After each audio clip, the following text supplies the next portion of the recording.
I'm Kerry Shale. And I'm Daniel Crespin. And this is Bob Dylan. Approximately.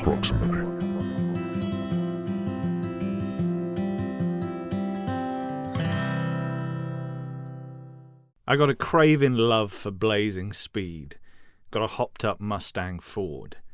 Jump into the wagon, love. Throw your panties overboard. I can write you poems, make a strong man lose his mind. I'm no pig without a wig. I hope you treat me kind. Things are breaking up out there. High water everywhere. Doesn't sound quite right in an English accent, does it? No, well, panties. Panties is a difficult one. Panties. Panties. Yeah. Panties. My ex actually made fun of me once because I said pantyhose, and she found that she was from New York. She found that incredible. Pantyhose. But that's a heck of a verse, isn't it? Oh my god! I mean, I think we'll probably spend like 10 minutes deconstructing that verse. Yeah, I mean, can I just go? He's such a music historian. Sorry. Well, I was just going to say, let's introduce the song. I always think there might be somebody listening to this for the first time. Yeah. So this is called High Water for Charley Patton. And it is from Love and Theft, the album. 2001 album. Yeah, I just, the amount of musical references in this song and cross-references he's a music historian. I realised that, like, reading Chronicles. The amount of knowledge he has, especially about American music, is unbelievable. So just a few. I hope you guys can humour me here, and you, Gary. So, Big Joe Turner looking east and west from the dark room of his mind. He made it to Kansas City, 12th Street and Vine. Big Joe Turner was a blues man, a blues shouter who was from Kansas City and had an album called Kansas City, Here I Come. But Dylan intersperses this by referencing Wilbert Harrison's song, Kansas City, which goes, I'm going to be standing on the corner of 12th Street and Vine with my Kansas City baby and a bottle of Kansas City wine. So just about one city, he can do all these things. There's Bertha Mason, shook it, broke it, then she hung it on the wall, says you're dancing with who they tell you to or you don't dance at all.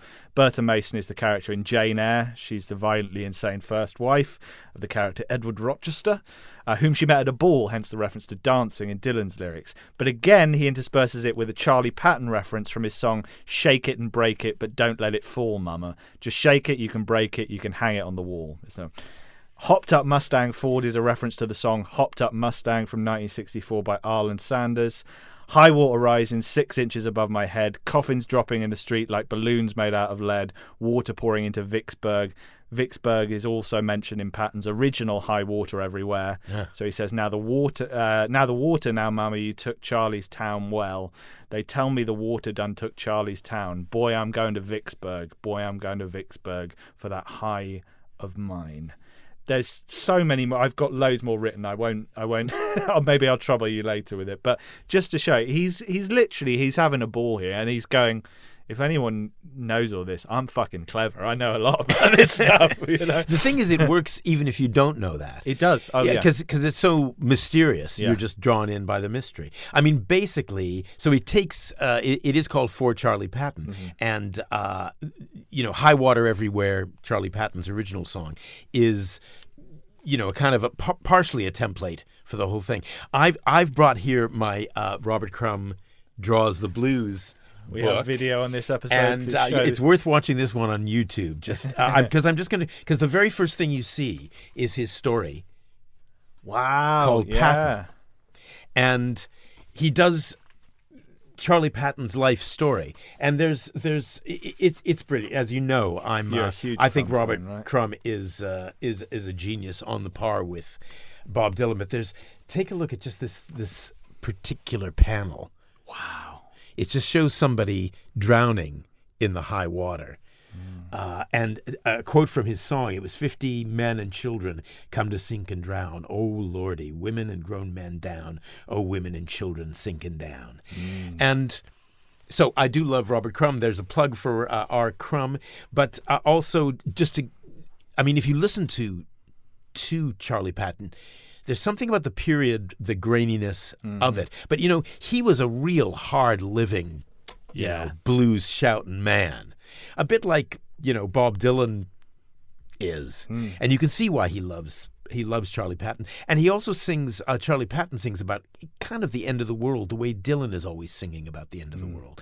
And this is a watery apocalypse song. And as always, I went back and I thought, hard rain's going to fall. Watery apocalypse. Down in the flood. Watery apocalypse. The levee's going to break. Watery apocalypse. Even Titanic. Watery apocalypse. Like Tempest. that. On Tempest. So, there's so much to say about this song. I wonder if we can, that particular verse that you, I never know which bits you're going to quote. You never tell me in advance. And I had gone through that verse with a fine-tooth comb. And so I would like to get back in there. Please do. I love that verse. So, is this the same verse? The "I'm no pig without a wig"? Is that? Yeah. So, I'm no pig without a wig. So, I was thinking about that. So, there's a number of ways you can take that. You can take it as I won't dress myself up like a ridiculous pig with a wig. I'm just a regular guy. I'm no pig without a wig.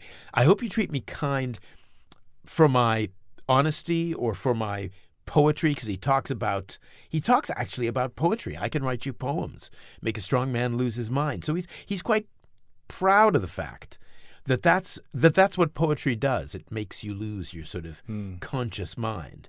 And then going back to "The Cuckoo is a Pretty Bird," which is a line from "The Cuckoo," the famous traditional folk song, which he sang. There are recordings of him singing it at the Gaslight. I'm preaching the word of God. I'm putting out your eyes. It's sort of like, and that's God. That's something that the Old Testament God would do. Then we come to "Jump into the wagon, love, throw your panties overboard," which to me is like when I first heard that, I laughed out loud. It's funny. But it's also possibly, my theory is that it's kind of like a Zen slap in the middle of all this terrible flood, this apocalypse. Throw your panties overboard is like what? It's sort of, it shocks you in the way that, a Zen slap is supposed to. It comes out of nowhere just to make you aware of the moment. And then, of course, panties is a great word. I know. And I actually love, my favourite version of this song is the live version on one of the bootleg ones. I can't remember which bootleg. Telltale Signs. And he says, jump into the wagon, baby, throw your panties overboard. Rather than love, it sounds better. This, to me, I very quickly, when I first became a Dylan fan, I have a really interesting relationship to Bob Dylan post 1997. In some ways, I love it more than the stuff before. In some ways, I think this is the coolest fucking Dylan there is. He's cooler than 65 Dylan, as cool as 65 Dylan is. This is the withered, sardonic, I've seen everything, I've been everywhere, and I don't give a fuck, Dylan, and I love it. And and these songs are sort of like sculpture, like. He takes a long time, I think, forming them. Like, they don't come to him like, God said to Abraham, kill me your son. God said, man, you must be putting me on. You can see that it's not just like, I wrote a song. No. He's been working on this. Yeah. And it's got multiple facets to it. Like just this verse. So many images in that verse. And even like jump into the wagon, love, as opposed to baby. Baby is a very live sort of thing. Yeah. Very sort of sexy thing. Love is sort of like, it's a British thing. Yeah. It's sort of, I'll get you a cup of tea, love. How you doing, love? Yeah. And it's something completely different. And even just jump into the wagon, like, I know that he loves Western movies, and it reminds me of a covered wagon. Like, I always think of a covered wagon. And there's a kind of a, like, throw your panties overboard is kind of a nautical sort of thing. Like, all of a sudden, the wagon has become like a ship. Yeah. Throw your panties overboard. And why would you throw your panties overboard? There's one good reason. You're down in the sewer with some little lover. You ain't gonna need those, baby. Yeah. So, by the way, this is just apropos of nothing. Have you ever seen the movie Dogtooth? No. I saw it last night. It's by Yorgos Lanthimos.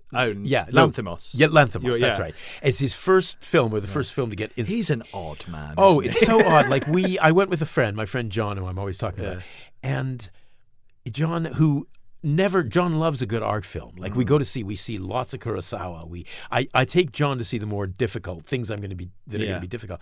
And after half an hour, he'd never done this before. He just turned to me and said, are you enjoying this? And we left. I'm kind of like that with Yorgos Lanthimos. I like his other films actually, but they're very so weird. And there was a sex scene in it that this woman just like takes off her panties and they have sex, and it's like there's like nothing to it. That's nothing. His whole style, isn't it? And the dialogue. And I'm all for an absurdist, weird film. Yeah. Usually I like it, but after a while I just get tired of it. Like the Killing of a Sacred Deer was the first film I saw of his, and I was like, oh, this is kind of interesting for about half an hour, and then I'm like, actually, I feel it's taking away from the story in a way. But anyway, that when I thought of Panties like just last night, I thought, I can't believe I'm walking out of a film where I like a good sex scene. Yeah. But I mean, they're so. He makes the sex, it's so mechanical and awful. Whereas Bob Dylan's sex in Bob Dylan songs is generally kind of fun and raunchy and wet. Yeah. I love as well like the kind of like slightly dirty old man Dylan of this phase in 2006. Where I love in modern times I've been thinking about Alicia Keys and all that stuff. I love that. I think it's exactly brilliant. No, there's been more sex in Bob Dylan songs the older he gets. Yeah, he's just becoming more. Because he's on tour all the time. Well, there's a lot of pictures of nudes, that he's drawn in his various hotel rooms, I suspect. Yeah, because he comes back from his tours and there's lots of pictures of naked ladies. Yeah, exactly. Drawings of naked ladies. Here's a thing about language that I wanted to bounce off. The thing about the Mustang Ford that you quoted.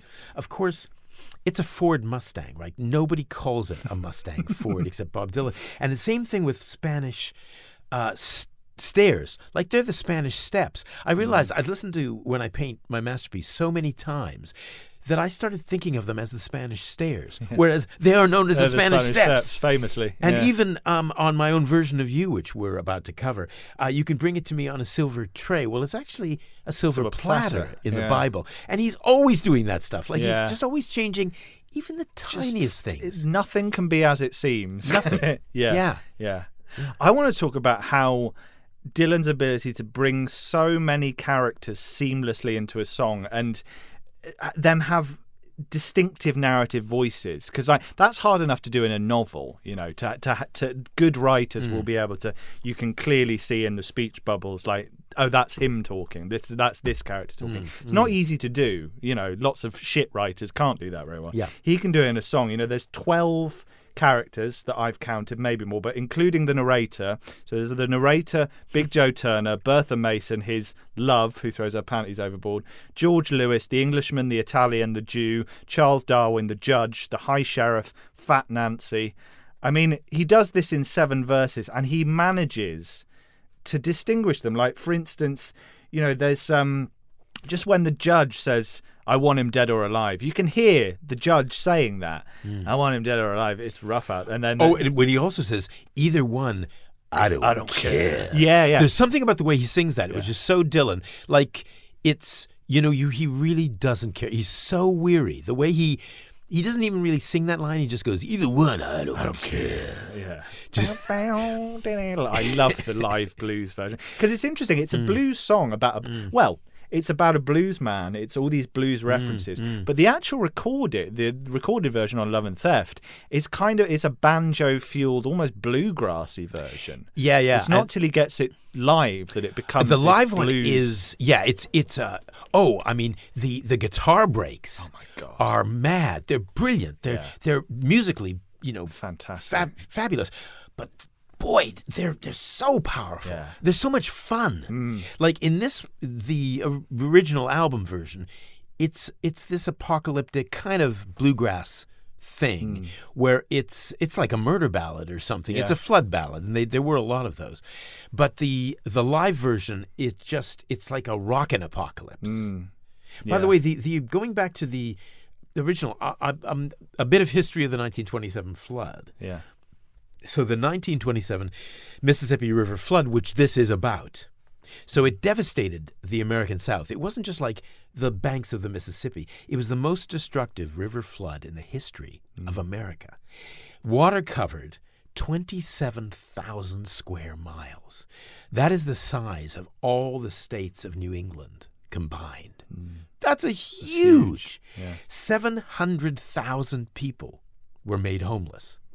And this was back before they had, any national disaster aid, relief that could cover. And most of them were African Americans. I was going to say, I've written that down. Yeah, it's like a great migration of African Americans. Folks are leaving town, as he says in the song. Yeah, and the white folks were placed in indoor facilities in giant tents. Black folks were kept outdoors and denied food and shelter. So there was, horrible disease and death amongst them. The property damage was estimated at $350 million, which in today's terms is $5 billion. Wow. So it was the apocalypse. Yeah.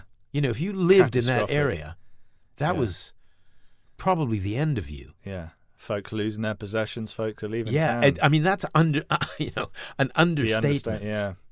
Yeah, just one bit before I forget, a bit of audiophile nerdery for any audiophiles out there.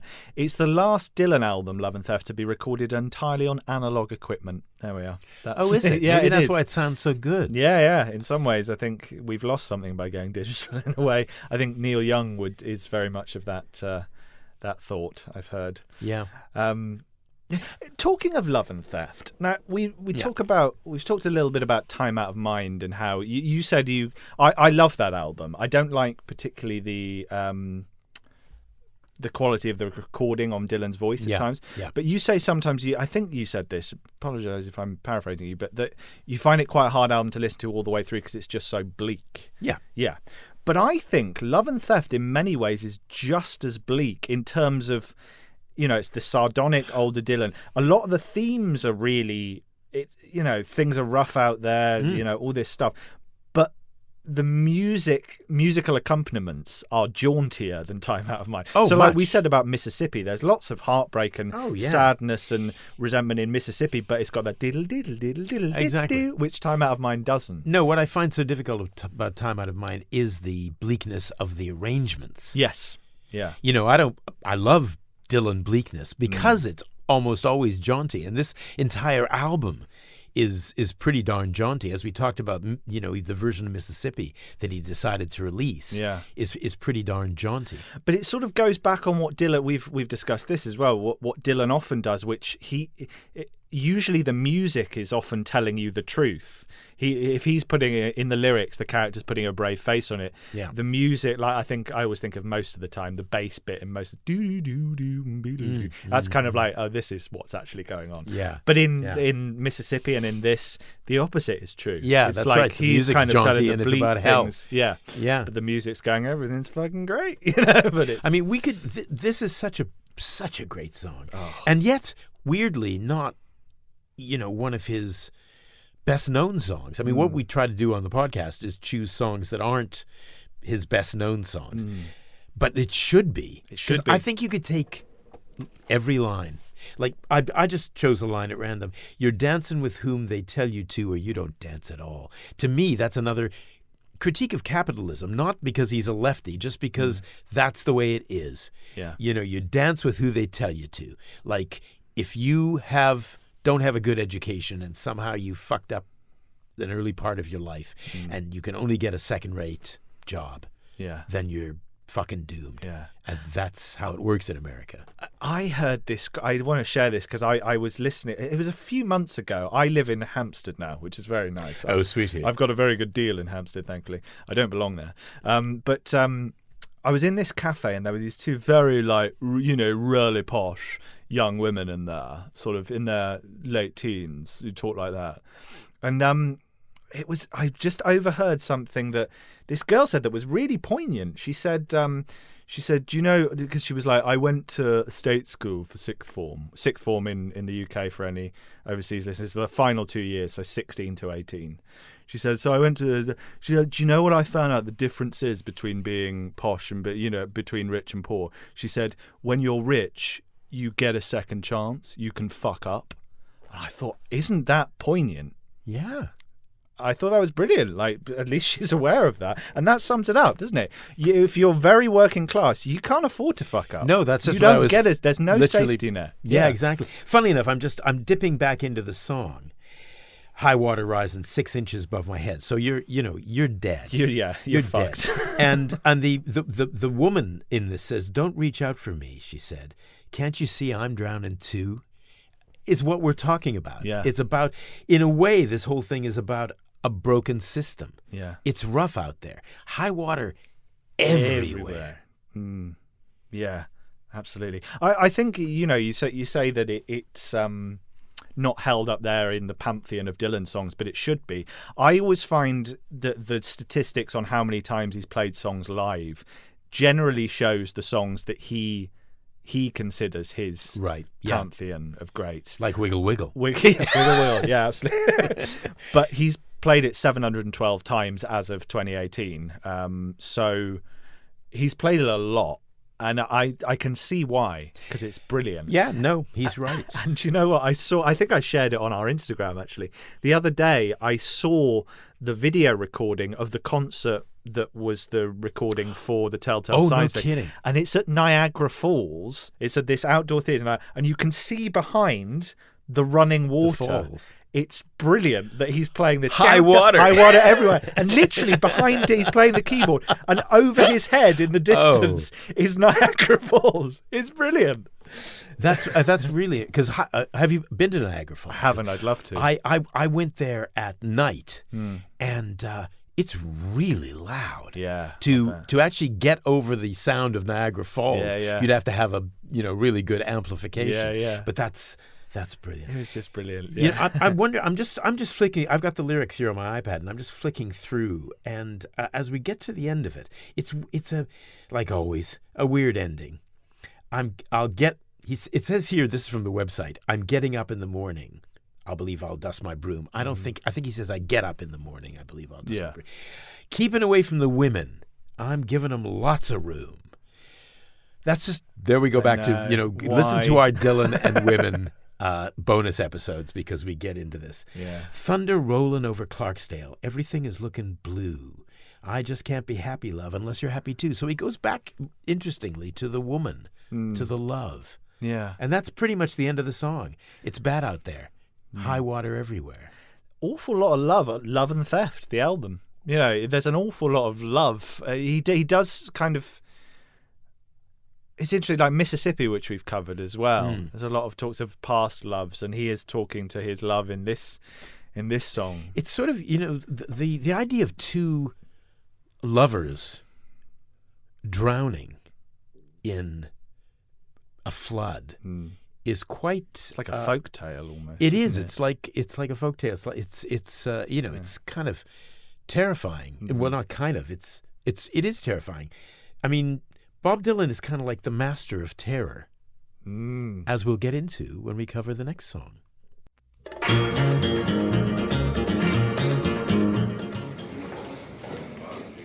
I'd like to know about the cover of your forthcoming album. Highway 61 Revisited? Okay. That T-shirt that you're wearing with the Triumph motorcycle on it? What do you want to know about it? Well, it means something, right? It's got a philosophy in it. I haven't really looked at it that much. I've thought about it a great deal. I don't really remember too much about it. What about motorcycles as an image in your songwriting? You seem to like that. Oh, well, we all like motorcycles to some degree. Do you subscribe to any particular theory? I don't subscribe to anything. Except maybe the Bob Dylan Approximately podcast. What? What's a podcast? I don't think we have enough time to really go into that. Just press subscribe. Oh, and maybe rate and review, too. Press what? Rate what? What does that mean? You're a cow. Give me some milk or else go home.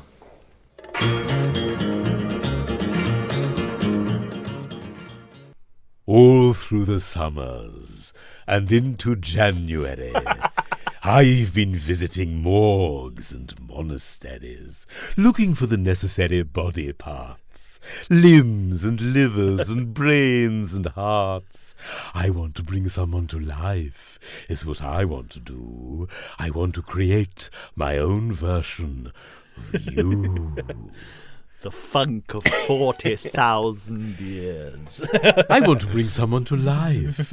Someone I've never seen. You know what I mean. You know exactly what I mean. I just feel I could just do that. Yeah. Can I just do the Scarface Pacino verse? Yeah, You do it. feel as free Vincent to Price. laugh. Go on. I'll take the Scarface Pacino and the Godfather Brando, mix 'em up in a tank, and get a robot commando. Can't look you in the eye. If I do it upright and put the head on straight, I'll be saved by the creature that I create. So basically, yes, that's done as Vincent Price. Vincent Price, the great kind Vincent of. Price. And I think that Bob is writing partially because it's actually a much more complex song than it seems to be. Yeah. My Own Version of You from Rough and Rowdy Ways. And it seems quite clear when I first heard it. I thought, "Oh, I think I understand this song." Yeah. It's of course much more complex than that when you dive deep into it, which I never really had to do except for this. Like I always enjoyed it, thought it was really funny, brilliant, yeah. really loved it, and thought it's the insane daydream of a mad scientist. Bob It's Dylan. Bob's Frankenstein. It's isn't Bob's it? Yeah. Frankenstein. It's someone like Victor Frankenstein in the Mary Shelley novel. Then I realized, and I could see that he was wrestling with creativity. That was quite clear. But it's much spookier even Yeah. than that. I also love how it starts. We talk about double dip Dylan, or things aren't always what they seem Dylan. It's typical. It starts with all through the summers into January. Like January's a long time from summer. It's sort of as close to far away from summer as you can get. Yeah. So where to start? Like it's like I sort of see this entire thing as like, do you know the movie of Frankenstein? Yes. It's so. I mean, it just seems just like that.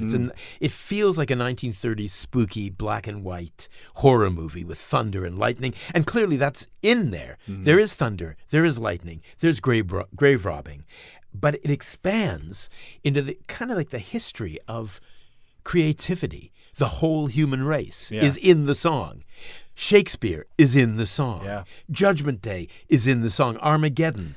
All the little things are in this song. I've noted down specific references. So references to other things in the song, not explicitly, but obviously Frankenstein's one. Richard III, Scarface, Pacino, Godfather, Brando, Weeping Willow, Julius Caesar, Leon Russell, Liberace, St. John the Apostle, St. Peter, St. Jerome, Bringing It All Back Home, Hamlet, To Be or Not to Be when he says that, Moonlight Mile, Wee Small Hours, Sinatra, Freud, Marx, Won't Get Fooled Again. So that's like 20 to my count. He's having fun. Oh yeah, he's having. But again, it's so well crafted. Like it seems to be not a little number because it's quite a long song, but it seems to be almost like almost like a talking blues. It's like so many of his songs in the later period, quite sort of bluesy. Although it's got a little, that sort of ding. That little the rhythm, the jink, jink, jink, jink, which is like a heartbeat. Yeah, it's a really you shouldn't be able to make such an entertaining song with this musical accompaniment because it's the same six. So it's 6/8. So it's dun dun dun dun dun dun dun dun dun. All it's the same thing.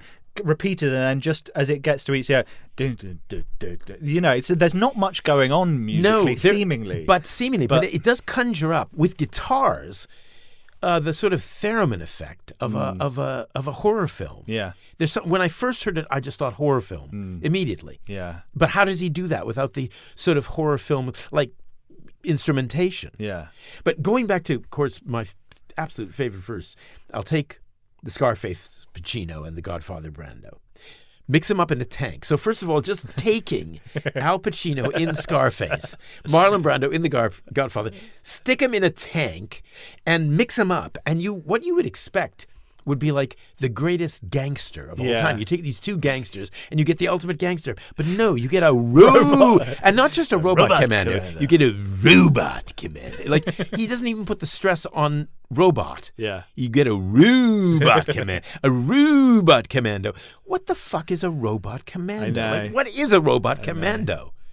It's when you say commando, what does that even mean? I don't know.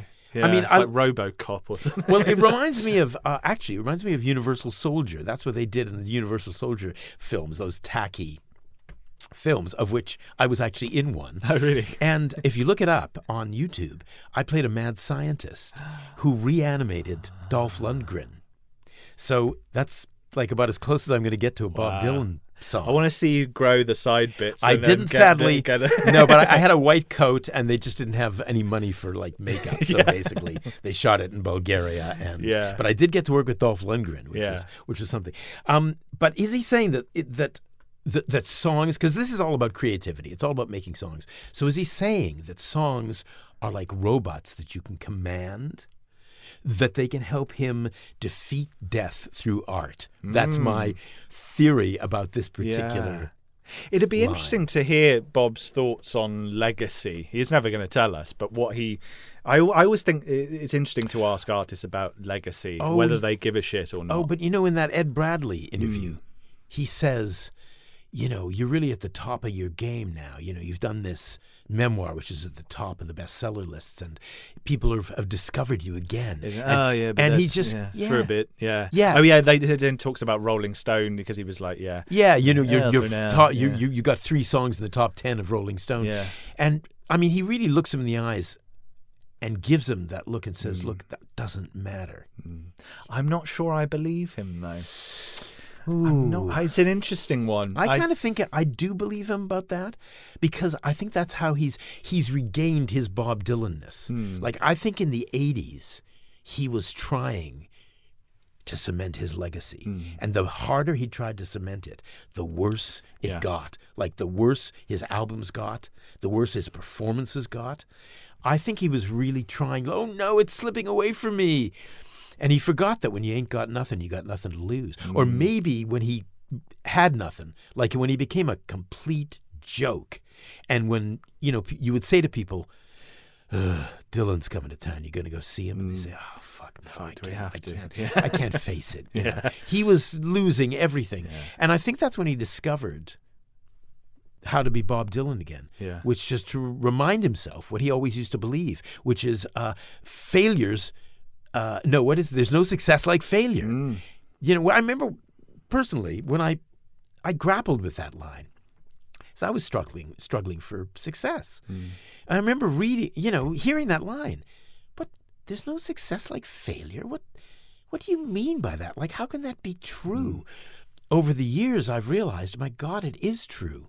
And I think Dylan forgot that and then came back to that. Hey, that's my feeling about his legacy. Yeah, no, it's an interesting thought, but structurally this song fascinates me. You have wildly varying verse lengths, which is rare for any song, but especially Dylan songs. But then you have in the 8th and final verse, it just keeps upping and upping that. So it just keeps it that and it just doesn't stop. Seemingly, it's relentless and desperate and mad. It's fantastic. It gives the song this meandering sense. But I think when you say that, I think he's coming close to that creative spark, bringing something into life. You got the right spirit. You can feel it. You can hear it. You got what they call the immortal spirit. You can feel it all night. You can feel it in the morn. It creeps into your body the day you are born. One strike of lightning is all that you need. And a blast of lectricity. That runs at top speed. Show me your ribs. I'll stick it in a knife. I'm going to jumpstart my creation to life. Yeah. It really is. It's like... Well, let's go back to lectricity. I wanted to talk about this. Now, I don't know, because I'm so sort of obsessed with this. I think I may have talked to you about this not on the podcast, but I may have done it on the podcast. I can't remember anymore. But one strike of lightning is all that I need, and a blast of electricity that runs at top speed. So Bob Dylan and electricity. First of all, he never says electricity. He just won't say that. Even for his whole career, the ghost of electricity howls in the bones of her face. And his father's brothers. This is from the Biograph album notes. So he says, Dylan writes, my father's brothers had gone to electrical school. He doesn't say electrical school. He says electrical school. They operated out of a store called Mika Electric, wiring homes and things. The brothers took my father in as a partner. That's when his father got polio and, had to give up his original career. They started selling lamps, clocks, radios, anything electrical, but they still did electrical wiring. That was their main thing. So the family business was lectricity. You know, what does your father do? My father works in an electric store with electricity.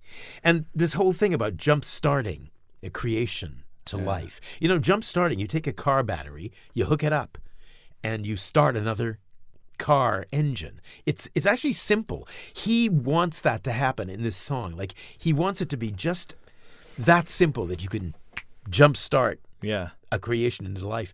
But it's not that simple. Not like that, yeah. You know, it takes all night. You know, this is an interesting line. They talk all night, they talk all day, not for a second do I believe what they say. I'm sure that's about critics. Yeah. Don't listen to the critics while you're trying to... I don't believe you. I don't believe you. You're when lying. you're trying to bring something to life and balance the scales, don't get involved in any insignificant details. And I also love that line because he very deliberately, when he sings it, it made me sort of stop. It was like panties overboard. I'm not going to get involved any insignificant details. Like he leaves out that word in. He says, I'm not going to get involved any insignificant details. Like I've listened to that song over and over, that line. He deliberately leaves it out. It's like the word in is an insignificant detail. I find that really interesting. Like he's deconstructing his own line that he's just singing at that moment. Yeah. There's so many lines I love in this song. There's like, so I just it goes like, get gunpowder from ice. I mean, what an image. How the fuck does that work? I think I read somewhere that there is a sign. You know what? I've read something that explains that. Oh, okay. But let's ask our Patreon people. Yeah, if you know how you get gunpowder from ice, please tell in. This is another one. I'll pick a number between 1 and 2. And ask myself, what would Julius Caesar do? That's like a stand-up comic routine. That could literally, if you had to Bob in one sentence, I'll pick a number between 1 and 2. Again, numbers. He's... Yeah. But I think the absurdity of Dylan has changed since the 60s, but in many ways it's sort of more ridiculous and brilliant now. You know, he had absurdist songs in the 60s and a lot of, especially around Highway 61 and Blonde on Blonde, there was lots of absurdist lyrics and the Phantom of the Opera, and Ophelia with these made-up characters in Desolation Row. But you've now got Liberace playing the piano alongside St. John the Apostle. And do you know the song "Take It to Jerome"? No, I don't. Oh, it's a great. That I think is what he's not just talking about Saint Jerome. He says, "Bring it to Jerome." Well, Bo Diddley's maracas player was named Jerome, and he wrote a song that Bo Diddley recorded called "Bring It to Jerome," which is a great song, and it basically just goes, "Bring it to Jerome."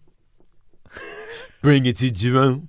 That's certainly the chorus. Yeah. But there's not much to the song, but it's a great song. And I dove deep into it when I was preparing for this, and it's beloved of sort of rock musicians. It's got a very maraca-driven beat, and Paul McCartney apparently uses it as a sound check.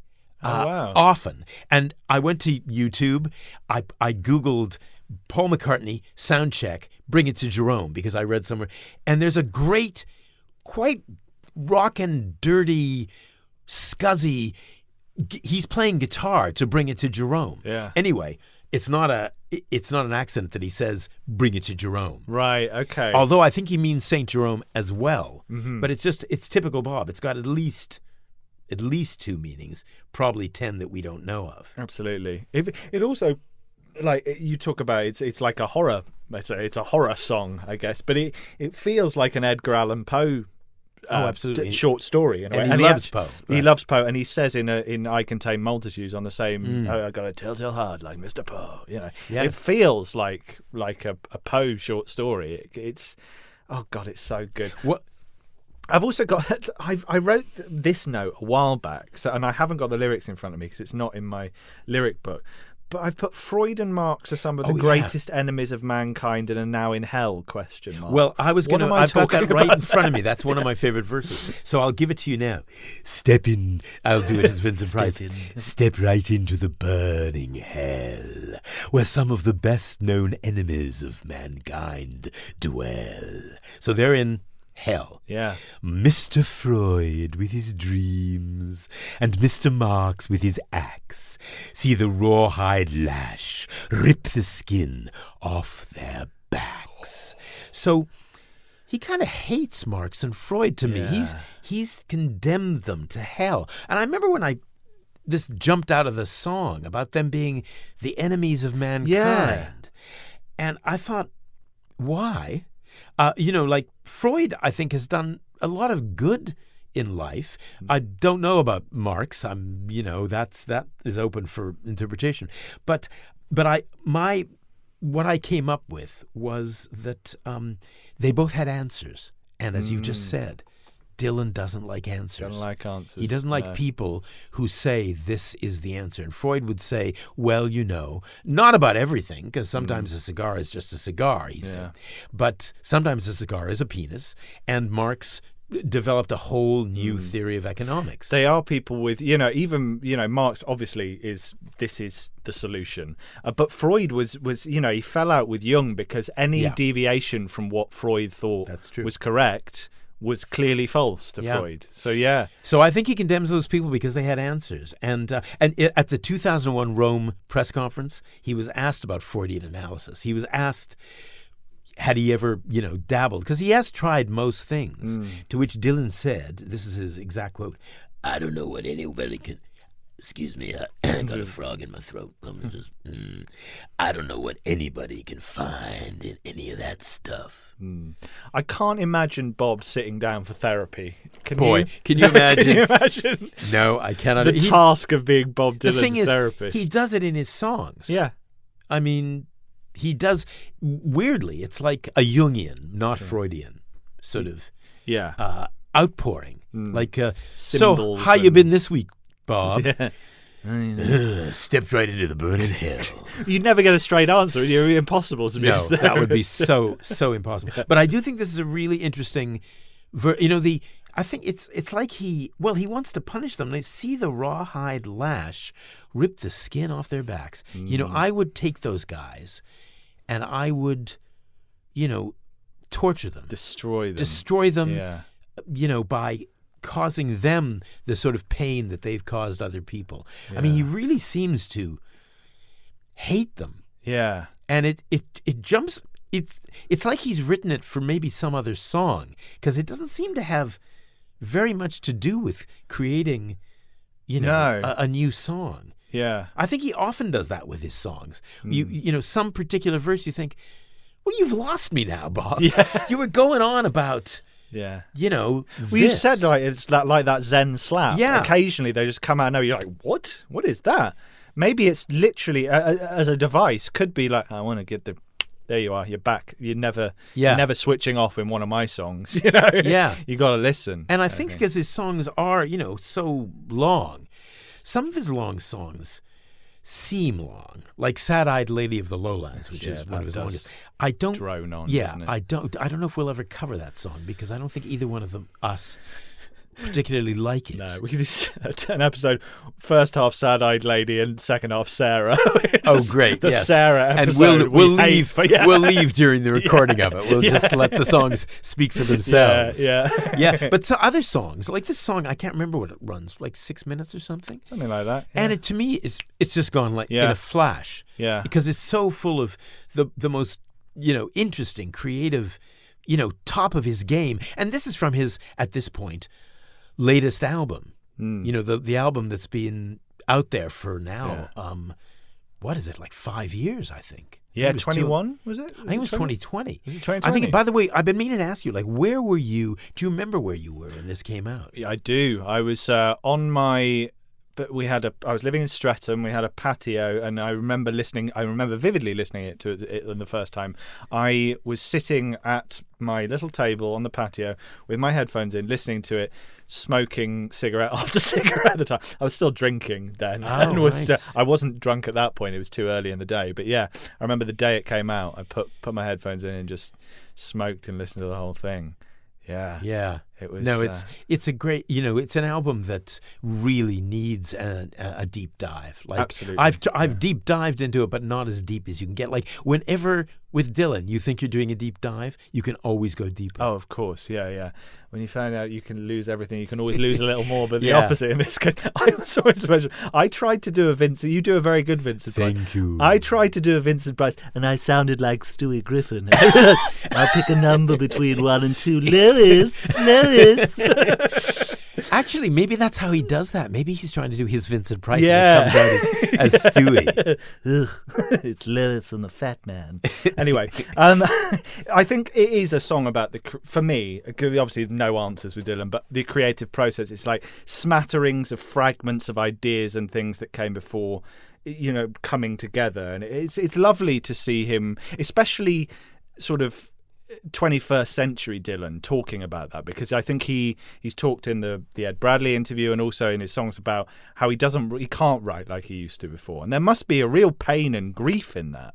You think you're this one of the, in my opinion, the greatest songwriter that's ever lived, but you can't do what you used to do. Now you can do different things though, and it's fucking brilliant. The different things and I think again this is about time. There's so, like, this is a particularly difficult verse, which we haven't mentioned yet. Stand over there by the cypress tree, where the Trojan women and children were sold into slavery.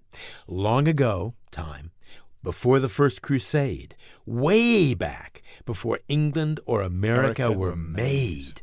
So he's dealing with these concepts. I believe there's a lot of cypress trees in the Bible. I think that's kind of like a biblical thing. And then you're back with the Trojan women and slavery, when people were slaves. And, he says, look, seriously, long before the first crusade, and, the crusades, that was no joke. And then way back before America and England were made, I think I love that, because it's sort of like, a lot of the people who are going to be listening to this song are English or American. Get over yourselves. There was a time before, not your countries, but even the pile of rock that you exist on was even made. Yeah. Well, it's almost, I think it'll be interesting to see his next album, because, he's very into the Roman Empire, and obviously the Roman Empire fell. Yeah. And I believe we're now at the last final fragments of the Western Empire that was been headed by America. Yeah. I think we're coming to end of empire shit. And I'd love to know what Bob thinks about that.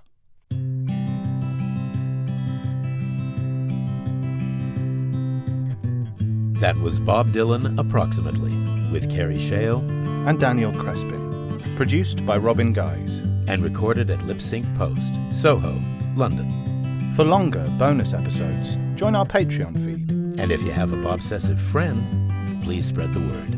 It ain't quite the end. We'll just bid farewell till we meet again.